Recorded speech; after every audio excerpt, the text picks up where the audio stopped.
बिस्मिल्लाहिर्रहमानिर्रहीम। Dear students, अभी हम question 2 of exercise 5C solve करने जा रहे हैं। इसमें हमारे पास स्टेटमेंट गिवन है, expand and simplify each of the following expressions. तो सबसे पहले हमारे पास ए पार्ट गिवन है। ए पार्ट की जो स्टेटमेंट है उसको हमने कॉपी डाउन कर लिया है। अब इसको हम सॉल्व करते हैं। तो इसमें भी हमने ब्रैकेट्स के अंदर मल्टीप्लाई करवाना है और उसके बाद जो लाइक टर्म्स हैं उनको इकट्ठा करके प्लस और माइनस कर देना है। तो हमारा ये क्वेश्चन सॉल्व हो जाएगा।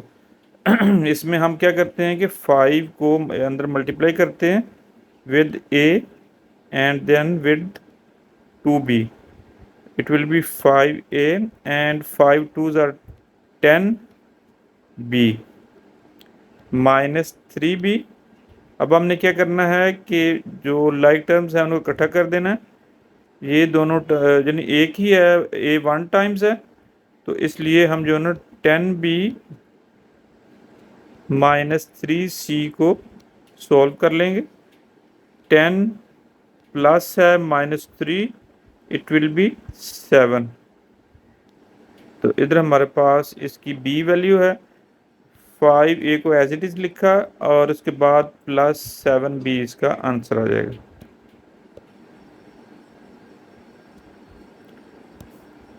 अब हम इसका बी पार्ट सॉल्व करने जा रहे हैं। तो बी पार्ट को हम सबसे पहले कॉपी करते हैं, उसके बाद उसको सॉल्व करेंगे।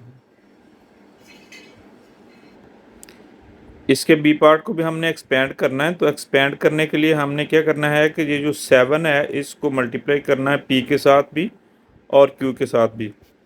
7 1 times are 7p plus 7 into 10 it will be 70q। अब इसी तरह हम जो ना इस 2 को पहले p के साथ मल्टीप्लाई करेंगे देन विद q के साथ। It will be 12p plus 7 2s are 14q। अब हम क्या करेंगे कि जो लाइक टर्म्स हैं मीन टू से कि सेम वेरिएबल्स, इनको वन प्लेस पे इकट्ठा करके लिख देंगे। 7p will come with the 12q। तो अब आपके पास इसकी वैल्यू आ जाएगी 12p।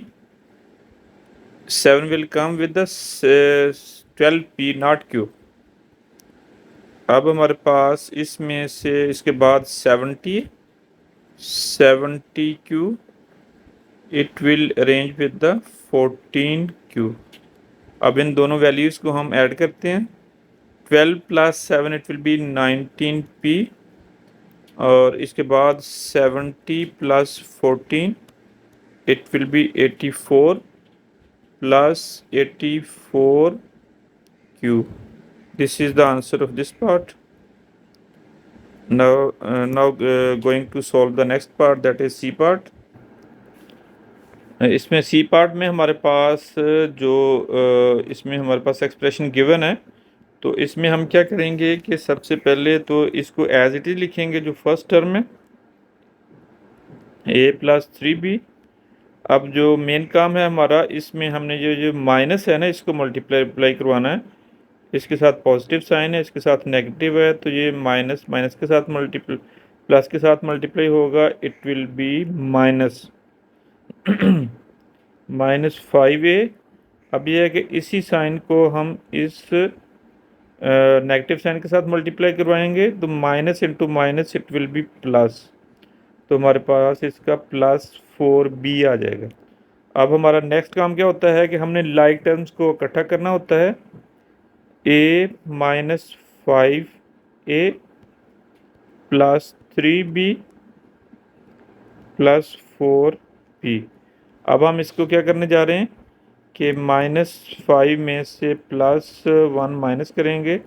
It will B -4।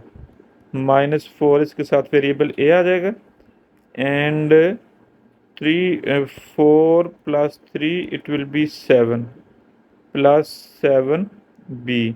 This is the answer of this part.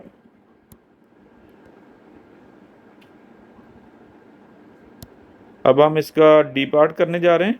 तो उसकी पहले स्टेटमेंट को कॉपी करते हैं।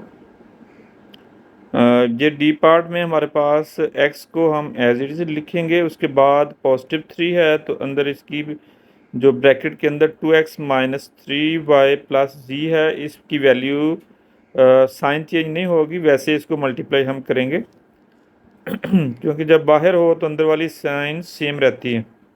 It will be 6x minus 3 3 ज़ार 9 प्लस 3z। अब इसके बाद +7z है, वो ब्रैकेट के बाहर है, उसको वैसे एज इट इज लिख देंगे। अब हमने क्या करना है कि इसके साथ हमने जो सेम साइंस हैं उसको इकट्ठा कर देना है, सेम जो वेरिएबल्स हैं इन दोनों को ऐड करेंगे। It will B 7x minus 9y, one time से उसको लिख देंगे। इसके बाद इन दोनों को हम कलेक्ट करेंगे, इकट्ठा करेंगे। It will B 7 + 3, it will B 10 10 10z इसका आंसर होगा। तो it is the final answer of this part. I think इसके 4 पार्ट्स थे वो हमने कंप्लीट कर लिए हैं। अब मिलते हैं इंशाल्लाह नेक्स्ट क्वेश्चन में। दुआ में याद रखिएगा। अस्सलाम।